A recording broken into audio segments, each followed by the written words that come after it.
Hello students, today we will read last lesson from your book Moments, that is The Beggar by Anton Chekhov. This chapter highlights how kindness and compassion can bring about a change in anyone. In the story Lushkov, a beggar is given work by Sergei, an advocate.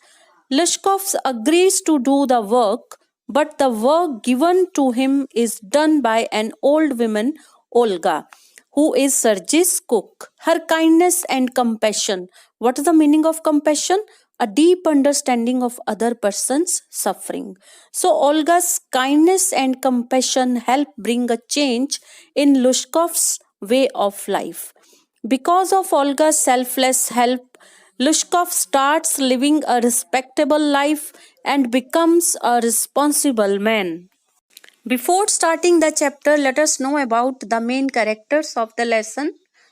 First is Lushkov, the beggar, Sergei, an advocate, Olga, Sergei's cook. Now, starting with the chapter, what induced the beggar Lushkov to change his ways? What is the meaning of induced? To get affected. Okay, so what induced the beggar Lushkov to change his ways? Let us read and find out. Kind sir, have pity. Turn your attention to a poor hungry man. तो ये जो first dialogue है, ये कौन बोल रहा है? लुश्कोव बेगर. ठीक है, किससे बात कर रहा है? सर्जी, जो कि एक एडवोकेट है. तो बेगर उस एडवोकेट सर्जी को क्या बोल रहा है? Kind sir, have pity, turn your attention to a poor hungry man. तो वो उसको रिक्वेस्ट कर रहा है कि kindly have pity on me and give some attention to me, poor and hungry person. For 3 days I have had nothing to eat. I have not 5 kopecks for a lodging. What is the meaning of kopecks? Kopecks is a monetary unit. It is a currency that is equal to 1/100th of a ruble. It is a Russian currency.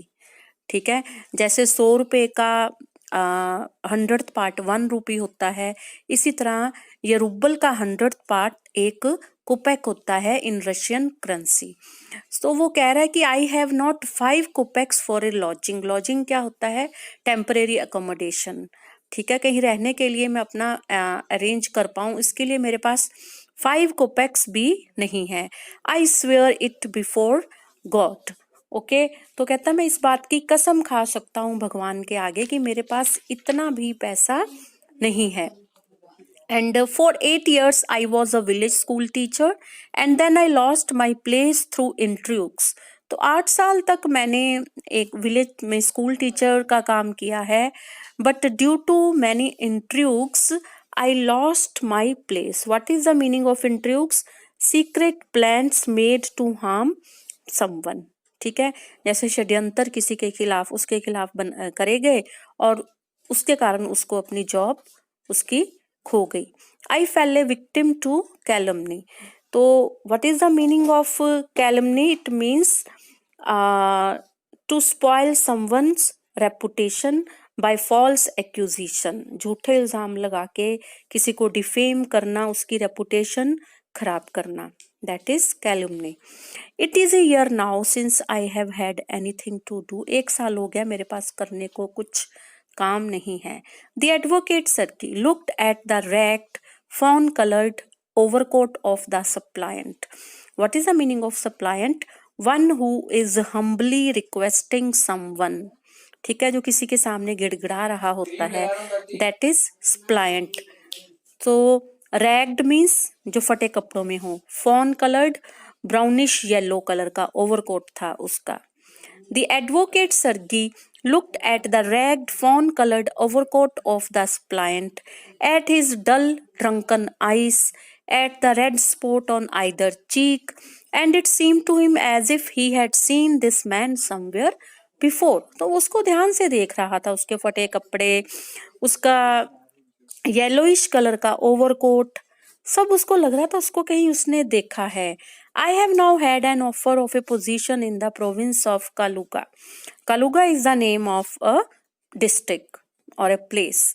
ठीक है, मेरे को एक job मिल रही है वहां पे. The mendicant went on. Mendicant, beggar. Okay, but I have not the money to get there, help me kindly.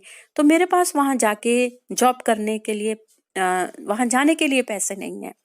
ठीक है, help me kindly, I am ashamed to ask but I am obliged to by circumstances.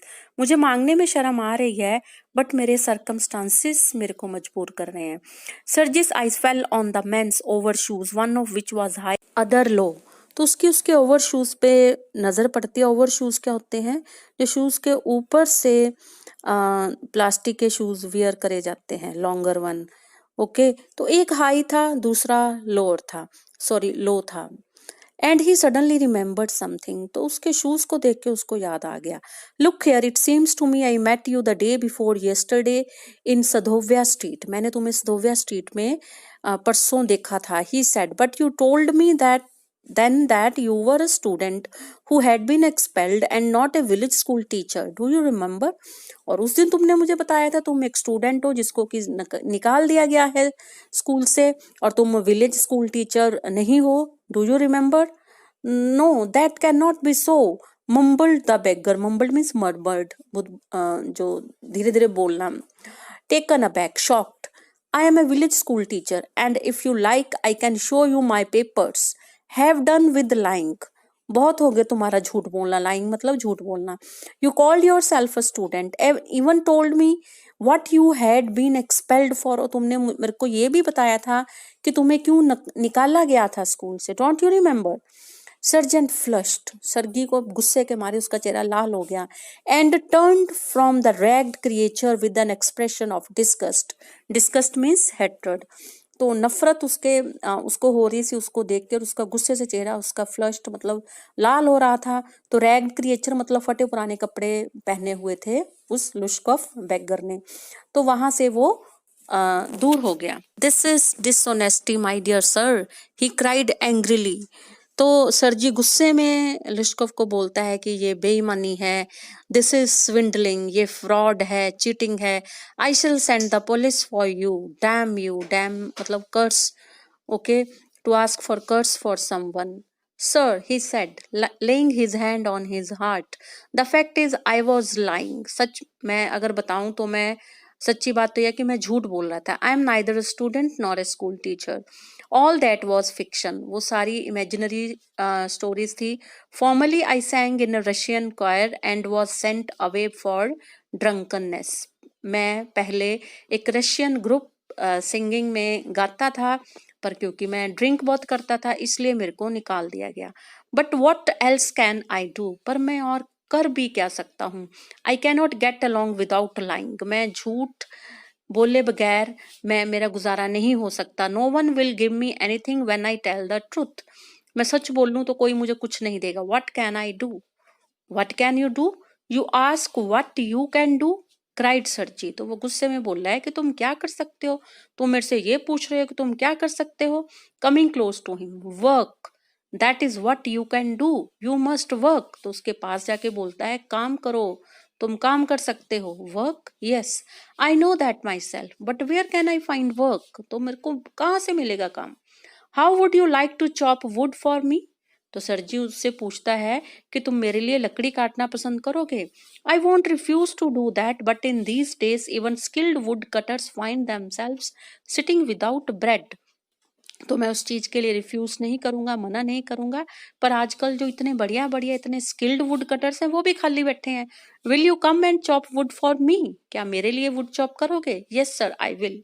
Very well, we will soon find out. तो वो कह रहे ठीक है, हम जल्दी ही जाएंगे. तो Sergei hastened along rubbing his hands. He called his cook out of the kitchen. तो वो उसके घर पहुंच जाते हैं. ठीक है, हेस्टन लोग मतलब जल्दी जल्दी वहां पहुंचते हैं और अपनी कुक को आवाज लगाता है Sergei. Here Olga, he said, take this gentleman into the wood shed and let him chop wood. तो इसको हमारा जो वुड शेड है वहां पे ले जाओ जहां लकड़ी का काम होता है. उनके घर के पीछे एक वुड शेड था, तो इसको वहां ले जाओ and he will chop the wood. The square crow of A beggar shrugged his shoulders. Square crow यहाँ पे ऑड लुकिंग पर्सन को बोला गया है. जो बेगर है वो दिखने में एक स्केयर क्रो जैसा लग रहा था. स्केयर क्रो क्या होता है, जो खेतों में, फील्ड्स में फार्मर लोग एक पुतला सा बना के खड़ा कर देते हैं ताकि बर्ड्स आके क्रॉप्स को हार्म ना करें। ओके, तो वो ऐसे जैसे वहां पे कपड़े ढीले ढाले लटक रहे होते हैं, ऐसे ही वो बेगर भी दिखाई दे रहा था। So he shrugged his shoulders, shrug मतलब raise his shoulders as if in doubt, ठीक है, in perplexity, perplexity means nervousness, and went irresolutely after the cook, irresolutely मतलब hesitantly, तो वो कुक के पीछे पीछे गया। It was obvious from his gait that he had not consented to go, gait मतलब a person's manner of walking, तो उसके चलने के ढंग से पता चल रहा था कि उसका मन नहीं है जाने का एंड जाना और वुड चॉप करना, because he was hungry and wanted work, but simply from pride and shame he and because he had been trapped by his own words. तो वो सर जी के साथ इसलिए नहीं आया था क्योंकि वो हंग्री था या उसको काम चाहिए था, but simply from pride and Shem, ठीक है, वो अपने प्राइड के खातिर या शर्म के खातिर आया था, because he had been trapped by his own words, क्योंकि वो अपने ही वर्ड्स में ट्रैप हो गया था, अपने ही बातों में फंस गया था, क्योंकि वो कह रहा था काम तो कोई है नहीं, काम तो कोई देता नहीं, तो सर जी ने उसको काम ऑफर कर दिया था, इसलिए वो ना नहीं कर पाया। It was obvious, it was clear too that his strength had been undermined by vodka, क्योंकि वो ड्रिंक करता था इसलिए उसकी स्ट्रेंथ बहुत कम थी, and that he was unhealthy and did not feel the slightest inclination for toil, तो उसमें बिल्कुल थोड़ा सा भी इंटरेस्ट नहीं था, टॉयल मतलब कोई हार्ड वर्क करने का, काम करने का। एक तो ड्रिंक करके उसकी हेल्थ अच्छी नहीं रहती थी, हर समय ड्रिंक करे जाना, डाइट लेनी नहीं, ठीक है ना, तो इसलिए उसका काम करने का बिल्कुल भी इच्छा नहीं थी। Sergei hurried into the dining room, from its window one could see the wood shed and everything that went on in the yard, जो ओपन स्पेस में जो कुछ भी हो रहा था पीछे सब कुछ उसको विंडो से दिखाई दे रहा था। Standing at the window Sergei saw the cook and the beggar come out into the yard by the back door, तो वो बैक डोर से वो बेगर और उनके कुक वो बाहर गए, and make their way across the dirty snow to the shed, तो डर्टी स्नो को पे चल के वो शेड तक पहुंचे। ओल्गा ग्लेयर्ड रैथफुली, तो वो गुस्से से देख रही थी एट हर कंपेनियन, अपने साथी की तरफ, उसका साथी कौन था, वो बेगर। shoved him aside, pushed him aside with her elbow, unlocked the shed and angrily banged the door, तो गुस्से से डोर को जोर से आवाज करी, उसको जोर से नॉक करा।